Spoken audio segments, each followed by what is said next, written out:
ज्ञान बिंदु क्लासेस के ऑनलाइन यूट्यूब चैनल पर आप सभी का हार्दिक स्वागत है। और आज हम मैथमेटिक्स में सरलीकरण टॉपिक पढ़ेंगे। कौन सा टॉपिक पढ़ेंगे? सरलीकरण। सरलीकरण में सबसे पहले हम थोड़ा सा जान लेते हैं कि वी बोर्ड मास का नियम क्या होता है। वैसे मैं आपको इसको बता चुका हूँ, वी बोर्ड मास ये नियम क्या होता है, ठीक है। इस नियम में देखो आप, वी बोर्ड मास नियम में क्या होता है, सबसे पहले वी का मतलब होता है विनिकुलम। क्या होता है? विनिकुलम बार, ठीक है। बी का मतलब होता है ब्रैकेट, जितने भी ब्रैकेट्स हैं।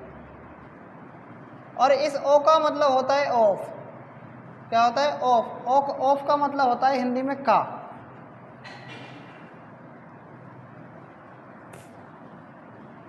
डी का मतलब होता है डिवाइड। एम का मतलब होता है मल्टीप्लाई। और ए का मतलब होता है एडिशन। और एस का मतलब होता है सब्ट्रैक्शन। इस वी बोर्ड मास के नियम हम क्या सीखेंगे कि सबसे पहले आप विनिकुलम बार को सोल्व करो, फिर ब्रैकेट्स को सोल्व करते हैं, फिर डिवाइड को सोल्व करते हैं, फिर मल्टीप्लाई को सोल्व करते हैं, फिर एडिशन को, और फिर सब्ट्रैक्शन को। सब्ट्रैक्शन का मतलब होता है माइनस, मल्टीप्लाई का मतलब होता है गुणा, एडिशन का मतलब जोड़, डिवाइड का मतलब भाग। और ब्रैकेट्स आप जानते हैं, 3 प्रकार के ब्रैकेट होते हैं। इन ब्रैकेटों को आप अच्छी तरीके से जानते हैं। मजला ब्रैकेट, ओपन ब्रैकेट, इसको ओपन ब्रैकेट कहते हैं, इसको क्लोज, इसको ओपन, इसको क्लोज। इन दोनों में छोटा और बड़ा ब्रैकेट बोलते हैं, इन दोनों को, ठीक है। विनिकुलम बार का चिन्ह ये होता है, किसी भी संख्या के ऊपर अगर 5 के ऊपर ये बार है, जैसा कि मैंने आपको पहले भी समझाया था, दशमलव भिन्न में बार का मतलब क्या होता है, ठीक है। ऐसे बार को हम सबसे पहले सोल्व करते हैं, ठीक है। ये यहाँ तक आपका ये होता है वी बोर्ड मास का नियम। कौन सा नियम कहते हैं इसको? वी बोर्ड मास का नियम। कई बुकों में बोर्ड मास ही लिखा हुआ है, लेकिन वो गलत है। इसको कहा जाता है वी बोर्ड मास का नियम। इस चैप्टर के अंदर हम हर तरह के सवालों को क्या करेंगे? सोल्व करेंगे। ये तो आपका पहला टाइप हो गया कि मैंने आपको इस सरलीकरण के अंदर वी बोर्ड मास का नियम बताया। किसी भी चीज़ को सोल्व करना सरलीकरण कहलाता है। किसी भी चीज़ को क्या करना? सोल्व। अब आप उसको सोल्व कैसे करेंगे? चाहे वो इसमें एलजेब्रा में हो, चाहे वो संख्याओं में हो, चाहे वो अर्थमेटिक में हो, चाहे वो ट्रिग्नोमेट्री में हो, जो भी चीज़ को हम सोल्व करवाता है हमसे कोई भी मैथमेटिक्स में कोई भी सॉल्यूशन, उसको हम कहते हैं सरलीकरण, ठीक है। तो आपको मैं थोड़ा सा कुछ नियम बता देता हूँ। कुछ सूत्र होते हैं, इंपॉर्टेंट सूत्र, मैं उनको आपको फिर से बता रहा हूँ आज। इंपॉर्टेंट फॉर्मूला, पहला फॉर्मूला क्या होता है? a प्लस बी का होल स्क्वायर। क्या होता है? a प्लस बी का होल स्क्वायर क्या होता है? देखो, a प्लस बी का जो होल स्क्वायर निकालेंगे, आप कैसे निकालेंगे इसको? a का स्क्वायर प्लस 2ab और प्लस b स्क्वायर, ये इसका फॉर्मूला होता है, ठीक है। a माइनस बी का फॉर्मूला क्या होता है? बस कुछ नहीं, सेम है, बस यहाँ पर माइनस है। प्लस वाले में सारी जगह प्लस, बस माइनस वाले में यहाँ पर प्लस माइनस। क्लियर है कि नहीं है? अगर मैं दोनों सूत्रों को जोड़ दूँ, a प्लस बी के होल स्क्वायर को और a माइनस बी के होल स्क्वायर को, अगर मैं इनको जोड़ूँ तो क्या आएगा? अगर मैं इन दोनों को घटा दूँ, मतलब a प्लस बी के होल स्क्वायर को और a माइनस बी के होल स्क्वायर को अगर मैं माइनस कर दूँ तो क्या आएगा?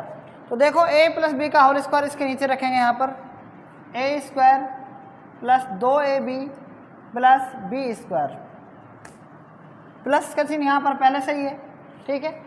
a माइनस बी का होल स्क्वायर क्या होता है? a square minus 2ab plus का b स्क्वायर। आप देखो, प्लस के 2ab से माइनस 2ab कट जाएगा ना।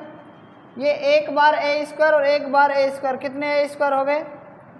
2a square. एक बार b स्क्वायर और एक बार b स्क्वायर, कितने हो गए? 2b square. तो बताओ, 2 कॉमन आ जाएगा कि नहीं आ जाएगा? इन दोनों में 2 यहाँ पर भी है, यहाँ पर भी है, तो a square plus b square. अगर ये दोनों सूत्र क्या हों? जुड़ रहे हों, तो आपको याद रखना है कि यहाँ पर ये a square plus b square जुड़ रहा है कि नहीं जुड़ रहा है? बताओ। जब घटेगा तो क्या होगा? यही सूत्र रखेंगे, ए स्क्वायर प्लस 2ab और प्लस का क्या है बी स्क्वायर प्लस, लेकिन कभी भी माइनस का a माइनस बी का होल स्क्वायर है और यहाँ पर ये माइनस है। इस ब्रैकेट के बाहर, इस संख्या के बाहर कभी माइनस होता है तो एक ब्रैकेट और लगा लेते हैं हम, पहले से लगा लो, लेकिन यहाँ पर चिन्ह किसका है माइनस का। तो देखो इसका a माइनस बी का सूत्र क्या है, ए स्क्वायर माइनस 2ab और प्लस का बी स्क्वायर। जब भी ये ब्रैकेट खुलेगा तो अंदर के सारे चिन्ह बदल जाएंगे, अंदर के सारे चिन्ह क्या हो जाएंगे, बदल जाएंगे। ठीक है, कैसे बदलेंगे देखो, ए स्क्वायर के बाहर माइनस है तो माइनस अंदर गुणा होगा तो माइनस ए स्क्वायर प्लस का 2ab और माइनस का बी स्क्वायर। तो देखो ए स्क्वायर से ए स्क्वायर कट गया, बी स्क्वायर से बी स्क्वायर कट गया, क्योंकि एक प्लस का एक माइनस का कट जाता है ना। 2ab और 2ab कितने हो गए 4ab। तो आपको क्या याद रखना है, बस सिर्फ जब भी a प्लस बी का होल स्क्वायर और a माइनस बी का स्क्वायर अगर जुड़ रहे हों तो आएगा 2a स्क्वायर प्लस का बी स्क्वायर। अगर घट रहे हो तो क्या आएगा 4ab। बस इतना याद रखना है, ठीक है, आपको और कुछ भी याद नहीं रखना। मैं यहाँ से और सूत्र निकाल रहा हूँ आपका। देखो अगर आपको पता है कि a प्लस बी का होल स्क्वायर ये होता है a square plus 2ab plus b square, अगर आपको ये a स्क्वायर और प्लस में बी स्क्वायर यहाँ पर ये सूत्र रखें तो देखो ये 2ab कहाँ चला जाएगा, इधर की तरफ। मतलब a स्क्वायर प्लस का बी स्क्वायर का अगर सूत्र निकालना हो तो प्लस का 2ab इधर आकर किसका हो जाएगा, माइनस का हो जाएगा। मतलब इसमें से माइनस 2ab घट जाएगा। कोई बात समझ में नहीं आई तो बता सकते हो आप, आगे नहीं आइए। और आगे a स्क्वायर, अगर a माइनस बी का अगर स्क्वायर हो, इसका फॉर्मूला होता है a square minus 2ab plus b square. इस कंडीशन में a स्क्वायर और बी स्क्वायर, देखो a square plus b square का सूत्र निकालना हो तो अब की बार क्या हो जाएगा, माइनस 2ab इधर जाकर क्या हो जाएगा, बस प्लस हो जाएगा। ये बात आपको समझ में आई गई होगी। तो देखो सूत्र दोनों हैं, a square plus b square का सूत्र ये है, a square plus b square का सूत्र ये है। दोनों में से ये अलग अलग उसमें लगाने पड़ते हैं जब इनकी ज़रूरत होती है तब। बाकी इसमें क्या है, a square plus b square में क्या है, a माइनस बी का स्क्वायर और प्लस 2ab। अगर a square plus b square है तो a प्लस बी का स्क्वायर माइनस 2ab। समझ में आ गया नहीं आया, यहाँ पर प्लस है बस और यहाँ पर माइनस, पहले प्लस फिर माइनस। अगर प्लस वाला चाहिए इस वाले में, एक में क्या है, एक बार माइनस है एक बार क्या है प्लस। दो सूत्र हो गए, समझ में आया कि नहीं आया दोनों सूत्र। ठीक है, एक तीसरा सूत्र और होता है a प्लस का b और a माइनस का b बराबर होता है a square minus b square. ठीक है, ये इसका फॉर्मूला होता है। ये कुछ इंपॉर्टेंट फार्मूले हैं, इनको आप यहाँ तक नोट कर लो क्योंकि हमारे पास बोर्ड पर जगह नहीं है। फिर मैं आपको a माइनस बी की घात 3 a प्लस बी की घात 3 वाला सूत्र बता रहा हूँ। ठीक है, यहाँ तक नोट कर लो आप।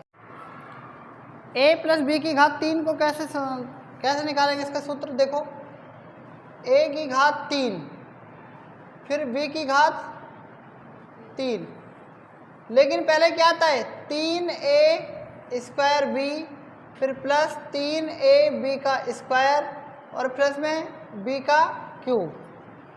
ठीक है, a cube plus 3a square b plus 3ab का स्क्वायर और b क्यूब। यही है। a माइनस बी का क्या होता है क्यूब, देखो a क्यूब माइनस b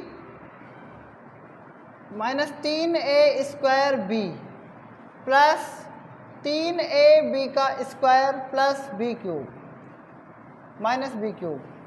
ये इसका फॉर्मूला है। बस सारी जगह माइनस है, लेकिन यहाँ पर क्या है, प्लस की जगह प्लस है, लेकिन यहाँ पर प्लस की जगह क्या है, माइनस है। देखो प्लस वाले में सारी जगह प्लस हो गए, माइनस वाले में क्या है, सारी जगह माइनस है ना, लेकिन एक जगह क्या है बस प्लस। ठीक है, एक फॉर्मूला आता है a cube plus b cube का, ऐसे ये अलग है, a क्यूब और b क्यूब अलग है, ये प्लस में है लेकिन ये दोनों का क्यूब है। समझ में आ रही है मेरी बात संख्या। देखो इसमें a लिखो फिर यहाँ पर b लिखो, ऐसे लिख दिया a प्लस b, यहाँ पर प्लस है तो प्लस, एक माइनस का भी हो सकता है, होता ये हो क्या सकता है, माइनस है तो यहाँ पर माइनस। बस क्या करेंगे, एक बार आपको ध्यान देना है बस थोड़ा सा। देखो ए लिखो, बी लिखो और ए बी लिखो। लिख दिया आपने, ए लिखो, बी लिखो और क्या लिखो, ए बी लिखो। ए लिखो, बी लिखो और ए बी लिखो, लिख दिया। यहाँ पर स्क्वायर स्क्वायर, यहाँ पर भी स्क्वायर स्क्वायर। इतनी बात समझ में आ गई। अगर यहाँ पर प्लस है तो यहाँ पर सब जगह क्या आएगा बताओ, क्या आएगा? यहाँ प्लस है तो यहाँ पर क्या आएगा, माइनस। यहाँ पर माइनस है तो यहाँ पर प्लस तो आएगा, लेकिन यहाँ पर क्या आएगा, माइनस वाले में दोनों जगह क्या आएगा, प्लस आएगा। क्लियर है? नोट करें यहाँ तक। तो सबसे पहला प्रश्न देखो इसमें, इसका सॉल्यूशन। वी बोर्ड मास में सबसे पहले इसमें देखो माइनस और भाग। पहले क्या होगा, भाग। भाग को डिवाइड बोलते हैं और घटाने को सब्ट्रैक्शन बोलते हैं। बोर्ड मास पहले डी आ रहा है ना, डी का मतलब डिवाइड मतलब भाग। तो 6000 में अगर हम 10 का भाग देंगे तो एक जीरो कट जाएगी नहीं कट जाएगी बताओ, कट जाएगी ना। अब माइनस कर लो, 6000 10 माइनस 600 कितना बचेगा बताओ, कितना बचेगा? 5390 बचेगा नहीं बचेगा बताओ। जीरो में से जीरो गए जीरो, 11 में से जीरो, एक में जीरो गए एक, एक ही बच रहे ना। और जीरो में जीरो गए जीरो, और 10 में से 6 गए 4, 5410 बच रहा है क्या? 5410 ही बचेगा ना। ठीक है, ये इसका आंसर है। कई कैसे करते इसको, पहले 6000 10 में से 6000 घटाते 10 बचते, 10 में 10 का भाग देते तो आंसर 1 आता। इस रूल से, जो अपन ने सीखा, इस रूल से नहीं, जो वैसे अपन कॉमनली करते हैं उससे। इस सवाल में देखो, मैंने भी थोड़ी देर पहले आपको बताया था कि इसमें सबसे पहले सोल्व क्या होगा। इसमें ये सोल्व होगा 9 का 1/3, और 9 का 1/3 का मतलब होता है 9 में 3 का भाग। 9 का 1/3 का मतलब का मतलब गुणा। तो ये वाला गुणा पहले सोल्व होगा। मैंने आपको बताया था कैसा गुणा, समझ रहे हैं नहीं समझ रहे हैं? 9 का मतलब 9 का मतलब गुणा, ये वाला का, तो 3 एकम 3, 3 तिया 9, कितना आ गए 3 आ गया। अब ये का हो गया, अब 72 में भाग लगेगा 3 का, तो कितना बचेगा 24। 72 में 3 का भाग देंगे तो 3 दूनी 6 और 3 चौक 12, 24 आ गया। अब 24 प्लस में, अब ये गुना कर सकते हो आप, ये वाला 2/3 और गुणा में 2 एकम 2 और 1 3/2। तो देखो 3 में 3 का भाग देंगे 1, 2 में 2 का भाग देंगे 1, बताओ क्या बचेगा, क्या बचेगा, कितना बचेगा? यहाँ पर केवल 1 बचेगा। कितना बचेगा? 1 प्लस 24, 24 और 1 कितने हो गए 25। अब तुम्हारे दिमाग में ये आ रहा होगा सर ऐसे कैसे बचेगा, 2 तिया 6, नीचे भी गुना करो, 3 दूनी 6 और 6 में 6 का भाग देते तो कैसे आता है, देखो 1, 6 एकम 6, ऐसे आता है 1। आ गए नहीं, आया कि नहीं आया समझ में? ठीक है, तो 24 और 1 25 आएगा इसका आंसर। कितना आएगा 25। ठीक है, तीसरे सवाल में देखो आप, तीसरे सवाल में इनको जोड़ेंगे कैसे, जहां पर आपका क्वेश्चन मार्क लगा हुआ है वहां पर आप x मानेंगे। क्या मानेंगे? x। देखो 2 और 3 5, 5 और 2 7, अगर मैं 13 में से इधर 7 घटा दूं तो कितना बचेगा 6 बचेगा नहीं बचेगा बताओ, बचेगा ना। तो ये 6 सही 5/12 हो गया। कितना हो गया 6 सही, 13 में से ये 3 2 5 और 2 7, 13 में 7 इधर जाके कितने हो गए 6 सही, और 5/12 पहले ही बचा हुआ है। बताओ ये बात समझ में आ गई नहीं आपको? या आप ऐसे कर सकते हैं, 3 और 2 5 और 2 7, 7 लिख दिया और प्लस में ये x लिख दिया, प्लस में ये 1/2 लिख दिया, 1/4 लिख दिया और 1/3 लिख दिया। लिख दिया नहीं लिख दिया? बराबर में कितना है 13 सही। इसको 13 सही 5/12 को 13 प्लस 5/12 लिख सकते हैं नहीं लिख सकते बताओ? लिख सकते हैं ना। इसको 16 अलग करो आप। कैसे करेंगे? इन सब का एलसीएम कितना आएगा बताओ? 2 4 और 3 का एलसीएम कितना आएगा? अरे 12 आ सकता है नहीं आ सकता बताओ? नीचे लिख देंगे 12, 12 का भाग 2 में देंगे तो 2 का भाग 12 में देंगे तो 6 बढ़ जाएगा ना, 4 का भाग देंगे तो 3 बढ़ जाएगा, 3 का भाग देंगे तो 4 बढ़ जाएगा। अब यहाँ पर ऐसे लिख दो इसको, 6 और 3 9, 9 और 4 13, ये तो आ गया 13/12। 7 प्लस एक्स प्लस ये आ जाएगा 13/12 और ये आ जाएगा 13 प्लस 5/12। इतनी बात समझ में आ गई नहीं आ गई? अब इन दोनों को इधर भेज दो। कैसे भेजेंगे? एक्स का मान निकालना है आपको, ठीक है। 13 में से ये घटा देंगे, 7 इधर जाकर जाएगा तो माइनस का हो जाएगा, प्लस का 5/12। अब भिन्न में से भिन्न को आसानी से घटा सकते हैं आप आराम से ऐसे, ठीक है। 13 में से 7 गए, कितने बचे? 6 बचे। और 5/12 और 13/12 देखो क्या है यहाँ पर, सेम है कि नहीं बताओ? ये नीचे 12 सेम है तो एक 12 लिख देंगे। और 5 में से -13 घटाएंगे तो कितना बचेगा? माइनस के 8 बचेंगे। कितने बचेंगे? तो इसका मतलब ये 6 और ये माइनस का 8/12 आ गया। 12 6 72 होता है और 8 एकम 8 होता है और 12 एकम 12। 72 में से 8 के कितने बचेंगे? 64/12। आप इसको किससे काट सकते हैं? 8 से काट दो, 8 8 4 से काट दो, 4 3 12 और 4 एकम 4, 4 6 24। कितना आ गया? 16/3 आ गया। कितना आ गया? 16/3 आ गया आपका आंसर। और 16/3 में अगर आप भाग देंगे तो ये कौन सी भिन्न बन जाएगी? अभी ये अनुचित भिन्न है कि नहीं बताओ? अनुचित भिन्न है। 3 5 15 तो 5 सही 1/3 इसका क्या आ जाएगा? आंसर आ जाएगा। बताओ यहाँ तक समझ में आया कि नहीं आपको? ये आ गया ना?